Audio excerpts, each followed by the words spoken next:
Assalamualaikum warahmatullahi wabarakatuh. Waalaikumsalam warahmatullahi wabarakatuh. Alhamdulillahirabbil alamin wassalatu wassalamu ala isyrofil anbiya'i wal mursalin wa ala alihi washabihi ajmain. Amma ba'du. Salam dan salawat kita haturkan kepada penutup para nabi dan para rasul Muhammad sallallahu alaihi wasallam. Doa kita panjatkan kepada keluarga beliau, para sahabat beliau, serta umatnya yang sangat dikasihinya. Ikhwan fillah, kita jumpa lagi nih ya, seru banget ini. Jadi ada banyak ya, orang bertanya-tanya baik kepada Ustadz Donditan ataupun kepada saya, kok jarang muncul lagi nih? Ya, kita akhirnya karena kesibukan, lalu kita akan memunculkan ini. Dulu kalau teman-teman ingat kan ada tuh serial BOB ya, Bible of Bible. Nah di situ kita banyak ya dibantu oleh teman-teman Uni Rifa, Ariesto dan banyak lagi semuanya ya. Itu ikut juga dalam Bible of Bible. Nah kemudian ini kita beri nama Bible of Bible Reborn ya. Teknik dan penyampaiannya itu sama, yaitu tidak menghilangkan dari yang sudah ada, tapi ada sedikit hal-hal baru yang nanti kita dapati ya dari Ustadz Donditan. Nah, yang perlu disclaimer di sini adalah ini adalah kajian untuk umum, tetapi khususnya untuk umat Islam agar makin kuat keimanannya kepada Al-Quran dan As-Sunnah. Kemudian membentengi diri dan keluarga dari upaya-upaya penyesatan, pemelintiran ayat-ayat di dalam Al-Quran ataupun mencegah daripada upaya-upaya pemurtatan dari pihak-pihak lainnya. Nah, saya kira segitu dulu ya. Sebelumnya saya ingatkan lagi nih penonton. Nah, sekedar kenang-kenangan nih. Dulu kan ininya nih apa? Maskotnya 3 ini ya. Saya tetap pegang nih, seneng saya lucu. Baiklah, untuk mempersingkat waktu, saya persilakan Ustadz Donditan untuk memulai di program kita yang pertama ini. BOB Reborn, Bible of Bible Reborn, terlahir kembali. Kembali, bukan lahir baru. Lahir baru. Silakan Ustadz Donditan. Assalamualaikum warahmatullahi wabarakatuh.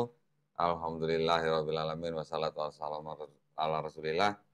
Senang sekali berjumpa kembali ya di channel Donditan, juga channel Geraha Mualaf Jakarta bersama dengan Ustadz Unggul. Ada yang nonton kita sambil tiduran, Ustadz? Oh iya. Pengantar tidur. Wah, serius? Berarti ada Norwegian di Citra. Berarti asik. Bisa pengantar tidur. Jadi tidur sambil naruh handphone di kuping katanya. Tiap malam dengerin Reborn, bininya ngomel-ngomel ngoceh-ngoceh. Lu pilih gua, pilih BOB kata gitu. Ada yang begitu. Alhamdulillah ya. Jadi kalau kajian kita bisa diterima, alhamdulillah. Tetapi intinya kita membuat kajian ini bukan dalam arti istilahnya mau menyudutkan atau apa ya, tapi ini adalah semata-mata hanya untuk membentengi akidah umat Islam. Siap. Dari upaya pemurtatan ya. Nah, kalau dulu kita bikin program BOB, Bible of Bible itu kan kita melihat sebuah kitab yang disebut dengan Bible, itu kan penuh dengan kontradiksi gitu ya. Banyak kontradiksi gitulah. Nah, terus kemudian ada juga saya tambahkan mengenai permasalahan penerjemahan dari beberapa versi Bible. Siap. Ya kan? Penerjemahannya begitu sangat berbeda sehingga mempengaruhi makna daripada ayat itu gitu. Ya. Ada yang nama orangnya beda, ada yang nama bangsanya beda, ada yang umurnya beda, macam-macam kan, ada tempatnya beda gitu. Terus juga ada beberapa ayat yang saya tampilkan itu adalah ayat-ayat yang terlihat di PB ada ditulis, yang mengaku bahwa itu sudah ada di kitab-kitab sebelumnya, atau kitab Musa, kitab Mazmur, kitab nabi-nabi gitu. Tapi ternyata nggak ada dicari gitu. Jadi itu adalah semacam kayak ayat-ayat yang dibuat-buat gitulah. Nah, nanti mungkin sedikit juga masih ada, nanti kita tunjukkan lagi. Tapi kalau yang kontradiksi kita sudah lewat. Sekarang untuk yang Reborn ini saya mau gini.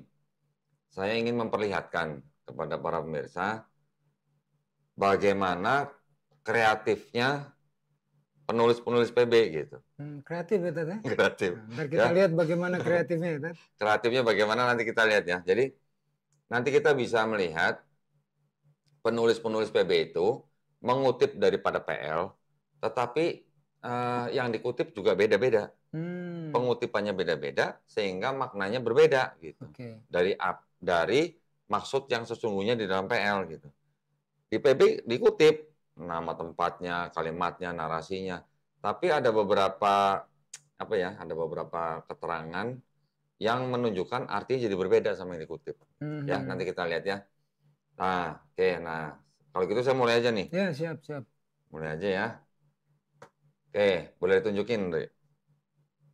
Nah, ini gini. Pertama-tama, kebaca ya? Kebaca nggak nih, Tat? Kebaca. Hah? Kurang gede nggak TV-nya? Taruh dulu. Coba lihat. Bisa deh. Nggak, TV-nya kurang gede nggak? Ini kegedean malah ini. Tuh, saya melihatnya masih harus dari jauh. Kalau dekat malah nggak kelihatan kayak nonton bioskop, Tat. Nah, segini kelihatan ya, kebaca ya. Siap, ini juga tampil di layar nanti. Para pemirsa juga bisa baca. Saya akan mulai dengan gini. Perbedaan antara konsep Mesias yang ada di dalam kitab PL dengan konsep Mesias yang ada di kitab PB. Oke. Kenapa saya perlu tampilkan dulu ini? Karena saya ingin para pemirsa paham dulu. Ada bedanya nggak konsep Mesias di dalam PL dan konsep Mesias di PB? Ya, ini dasar banget ini. Nanti para pemirsa bisa melihat pemahamannya atau pengertiannya dari si pemilik kitab Tanah yang diterjemahkan menjadi Septuaginta, kemudian menjadi PL, pemahamannya bagaimana gitu.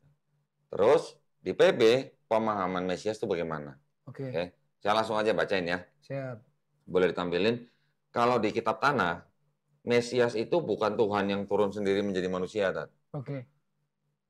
Nah, mungkin kalau Ustadz bisa mundur dikit, bisa sambil bacain. Ya. Soalnya kalau jauh amat sampai saking gedenya ini. Duduk di situ nggak kelihatan? Layarnya nggak kelihatan. Nggak usah pakai kacamata. Nutup malah nanti nutup. Nah, coba yang nomor 2-nya tuh. Jadi, silakan bacain, Tat. Yang nomor 2. Oke, nomor 2. Tanah. Mesias akan datang ketika pengetahuan tentang Tuhan telah menyebar di seluruh dunia. Semua senjata telah dihancurkan ketika semuanya sudah berakhir konflik. Orang-orang Yahudi telah dikumpulkan kembali ke tanah air mereka. Bait suci telah berkumpul, telah dibangun kembali di Yerusalem. Orang-orang Yahudi dicari oleh dunia sebagai guru spiritual. Nah, jadi kalau menurut Tanah ini adalah kitabnya orang Yahudi ya, yang sebelum diterjemahkan menjadi Septuaginta, Mesias itu bukan Tuhan yang turun sendiri jadi manusia gitu. Oke. Sedangkan kalau di Kristen bagaimana? Mesias kan Yesus menurut Kristen adalah Mesias yang dijanjikan, ya. Terus kemudian Yesus sebagai Mesias telah mati dan bangkit di hari ketiga, kan gitu kan? Teman-teman Kristen kan memahaminya begitu, atau berimannya begitu. Yang ketiga, Yesus telah diangkat, ya, dan akan datang kembali. Yang keempat, Yesus akan datang sebagai hakim. Nah, ada yang sama nggak, Tat, dengan yang di Tanah? Nggak ada. Nggak ada yang sama. Mesias versi Perjanjian Lama bukan seperti yang di apa ya namanya? Iya. Jadi kalau dianggap oleh Kristen. Di pemahaman Yahudi, Mesias itu bukan Tuhan yang turun sendiri jadi manusia. Atau firman menjelma jadi manusia gitu, bukan. Nggak begitu gitu. Itu sih nomor 1, Mesias bukan Tuhan. Yang turun sendiri menjadi manusia. Nah, yang kedua, yang disebut dengan Mesias itu adalah itu nanti akan menjadi raja bangsanya Israel. Yang akan datang ketika semua manusia sudah tahu tentang Tuhan gitu. Ya, sudah di seluruh dunia sudah tahu. Kemudian semua senjata sudah dihancurkan, artinya sudah tidak ada orang yang mengangkat senjata untuk perang gitu. Siap. Ya. Terus orang-orang Yahudi itu sudah dikembalikan ke tanah air mereka gitu kan. Bait suci juga telah berkumpul dan telah dibangun kembali di Yerusalem. Jadi ada yang disebut dengan bait suci yang ketiga. Ya, bait suci pertama dibangun oleh Nabi Salomo. Sudah dihancurkan di kira-kira di abad ke-6 kalau nggak salah sebelum Masehi. Kemudian di abad ke-7 atau ke-8. Kemudian di abad ke-6 sebelum Masehi sudah dibangun kembali yang kedua. Dihancurkan lagi tahun 70 Masehi. Nah, nanti kalau bait suci yang ketiga sudah dibangun, nah itu baru Mesias datang gitu. Terus yang terakhir adalah orang-orang Yahudi dicari oleh dunia sebagai guru spiritual. Artinya mereka sudah bisa dijadikan sebagai pengajar gitulah. Ya. Nah, ya. Jadi sama sekali berbeda gitu. Beda ya. Sama yang di dalam PB. Ya. Oke. Beda yang pertama, Mesias bukan Tuhan yang turun ke bumi. Bukan. Kedua, kapan datangnya dengan Ya. ciri-ciri tadi ya. Dan Siap. juga Mesias yang di dalam tanah itu bukan istilahnya gini, datang terus istilahnya sudah menjalankan misi, Ya. kembali terus datang lagi gitu, nggak ada begitu. Oke. Nggak ada konsep begitu gitu. Siap. Kalau di Yahudi ya Mesias datang cuma sekali aja nanti gitu ya, dengan Oke. kondisi-kondisi yang nomor 2 itu gitu. Nggak bolak-balik datang ya. Nggak bolak-balik datang. Ya. Ya.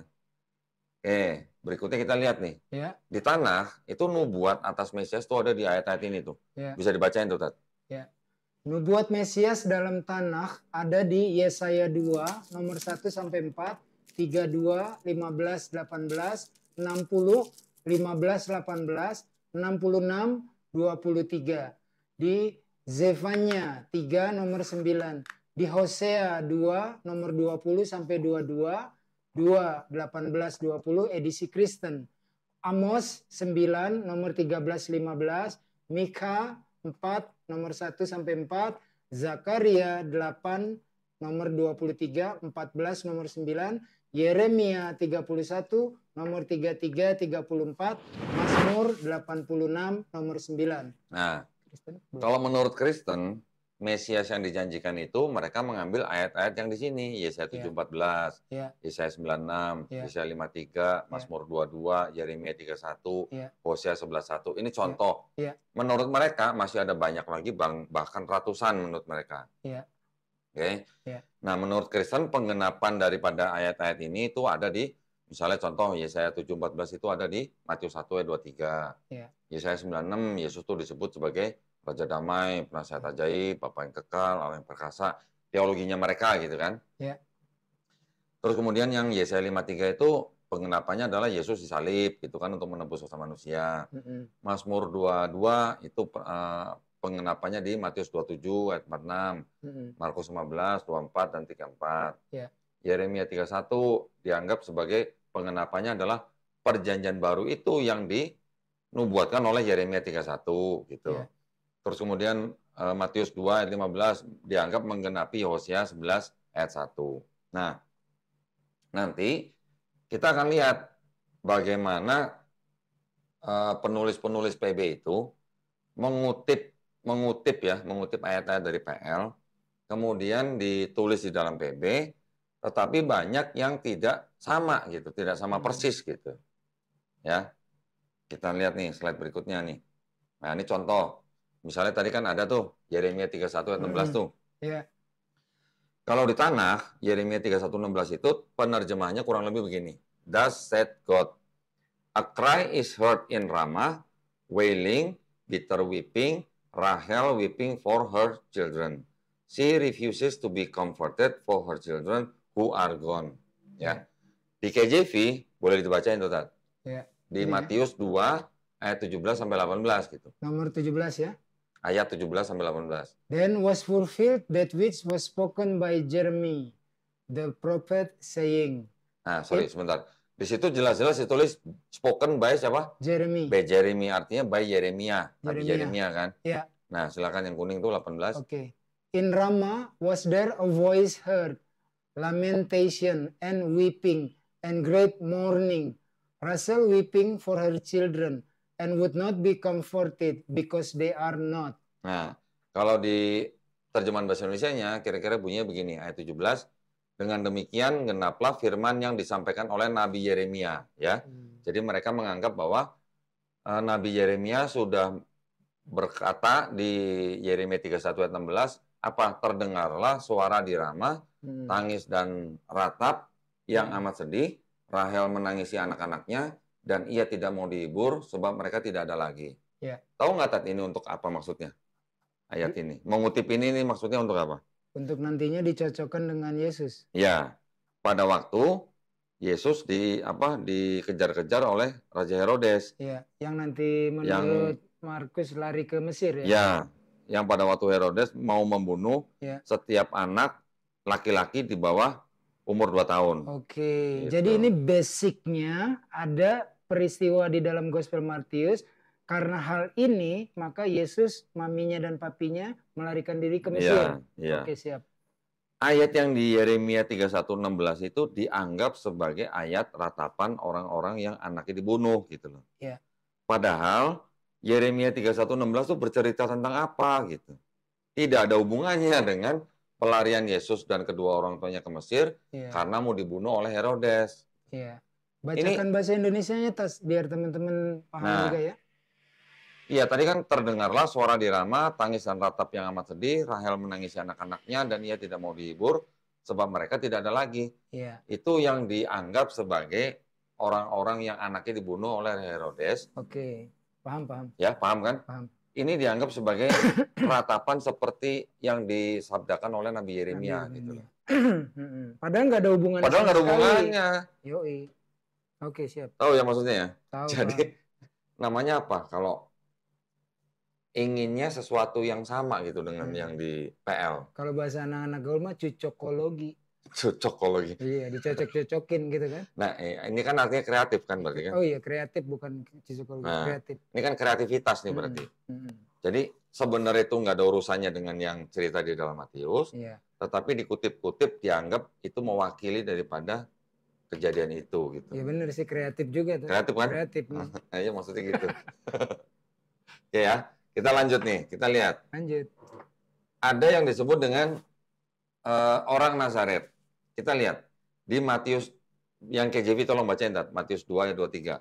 KJV 2:23. And he came and dwelt in a city called Nazareth, that it might be fulfilled which was spoken by the prophets. He shall be called a Nazarene. Nah, di bahasa Indonesianya di TB. Setibanya di sana, ia pun tinggal di sebuah kota yang bernama Nazaret. Hal itu terjadi supaya genaplah firman yang disampaikan oleh nabi-nabi bahwa ia akan disebut orang Nazaret. Nah, jadi yang ditulis di dalam Matius 2 ayat 23 itu, itu ternyata kita cari sampai budek di tanah tuh nggak ada. Bahwa ada nabi-nabi akan mengatakan dia orang Nazaret gitu. Sedangkan kata Nazaret aja nggak ada gitu di dalam PL. Nah, jadi apakah jangan-jangan penulis Matius itu mengutip kitab yang nggak jadi PL gitu? Bisa nggak begitu? Boleh jadi juga. Bisa jadi karena Septuaginta pada waktu Yesus masih jalan-jalan di muka bumi itu memang versinya nggak cuma satu. Gitu. Bisa jadi yang dikutip Matius ini kalimat di dalam Septuaginta versi apa yang ternyata tidak dikanonkan dalam PL. Gitu. Ya, jadi ini sebenarnya apa ya? Kayak semacam harapan apa ya? Iya.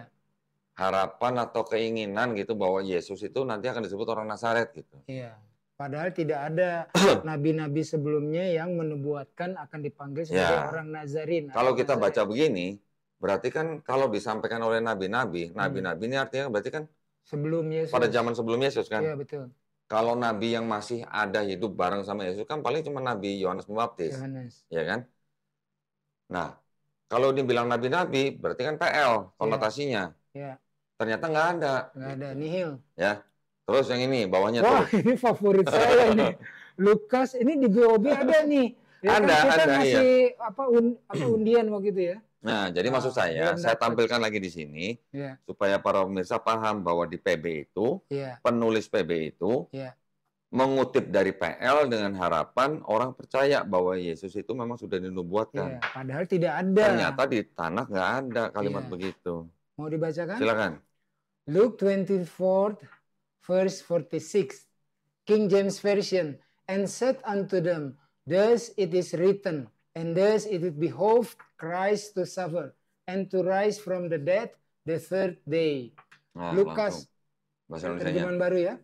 Lukas 24, nomor 46, terjemahan baru. Katanya kepada mereka, ada tertulis demikian, Mesias harus menderita dan bangkit dari antara orang mati pada hari yang ketiga. Nah, ini sumber dari PL-nya mana? Ada nggak? Ada tertulis. Nah itu nggak ada. Tertulis di mana? Di tanah tuh nggak ada. Kan nihil. Iya, kalimat kan itu kan tulisnya tertulis kan? Iya. Tertulis itu artinya tersirat atau tersurat? Tersurat. Tersurat. yang tersurat seperti kalimat itu tidak ada. Mm-mm. Nah, orang Kristen kalau ditanya mengenai ini, Mm-mm. mereka akan menjawab apa? Oh, ada tuh di kitab Yunus gitu. Iya. Ya Tapi kan? kan Yunus nggak mati. Waktu dilempar ke laut, di dalam perut, Nah, keluarin lagi, dilepehin sama ikan, tetap hidup. bukan masalah Yunus mati nggak mati. Apa? Ada nggak kata Mesias di dalam Nggak kitab ada. Yunus? Nggak ada. Nggak ada.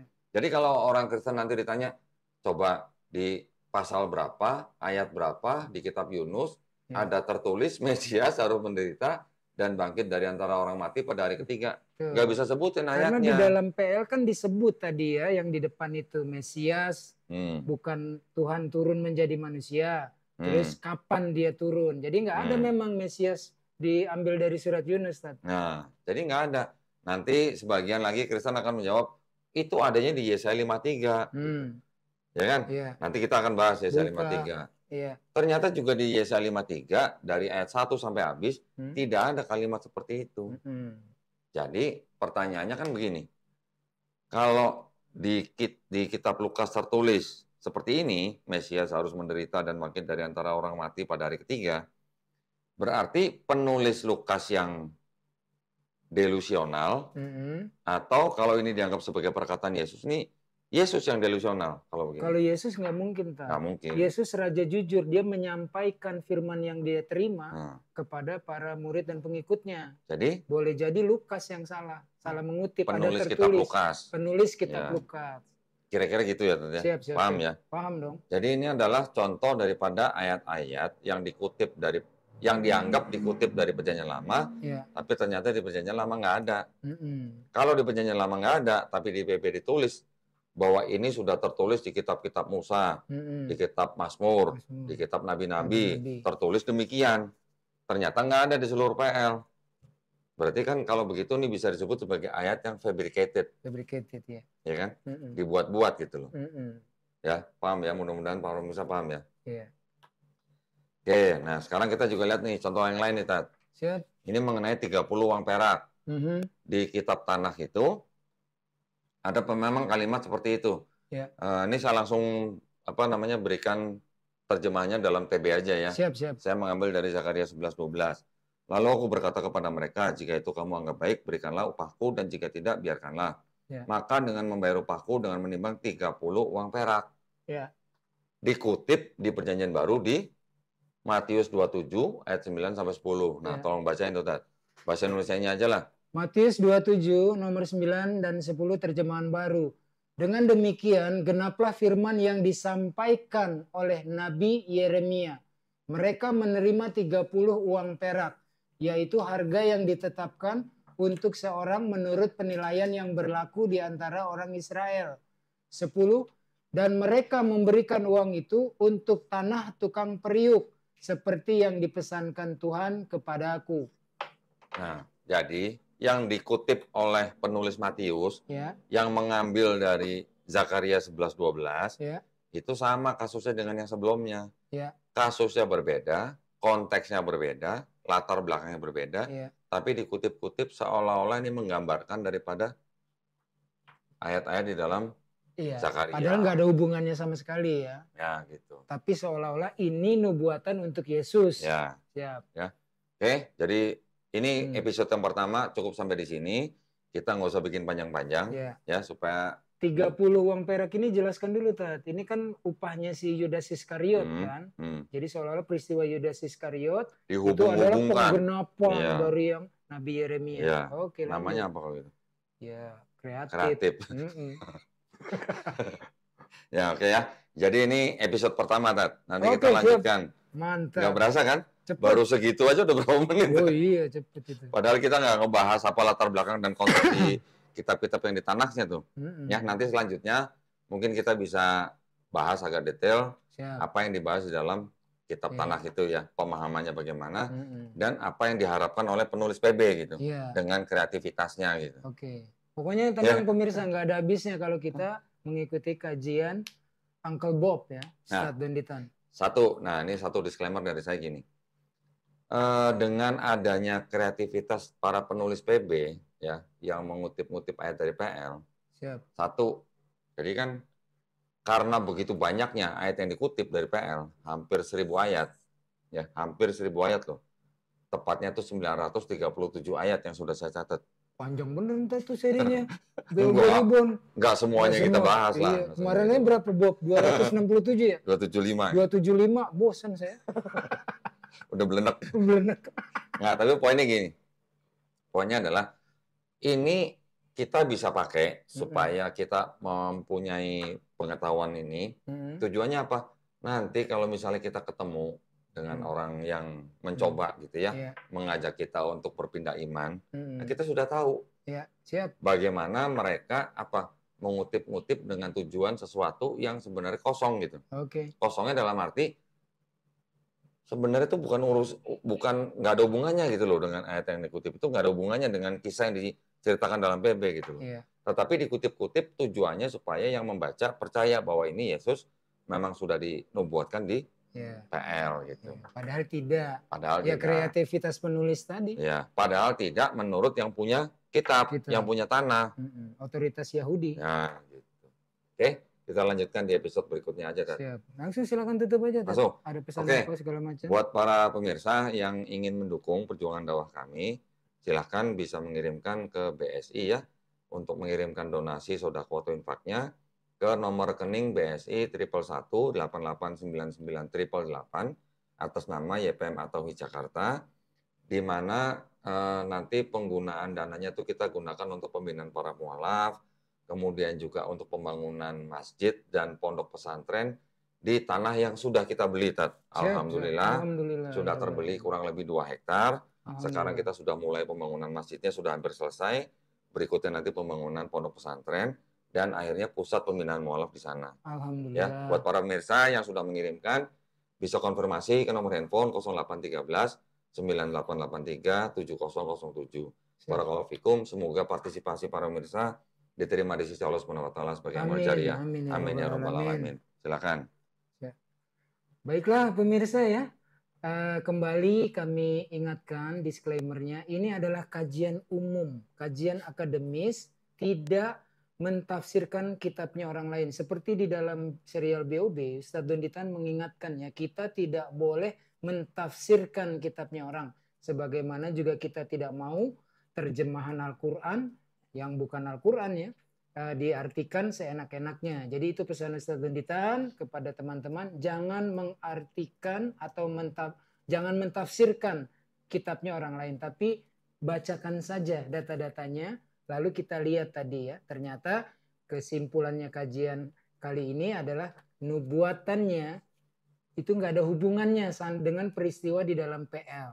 Atau di sini dikatakan ada tertulis, padahal tidak ada di kitab Taurat Musa, kitab Nevi'im, dan kitab Mazmur Daud. Ya, kurang lebih seperti itu. Semoga kajian ini bermanfaat. Yang tujuan utamanya adalah kepada ikhwan fillah semua, mempertebal keimanan kita kepada Al-Quranul Karim, kemudian juga membentengi kita dan keluarga dari upaya-upaya penyesatan. Saya kira begitu. Wabillahi taufik wal hidayah. Wassalamualaikum warahmatullahi wabarakatuh. Waalaikumsalam warahmatullahi wabarakatuh.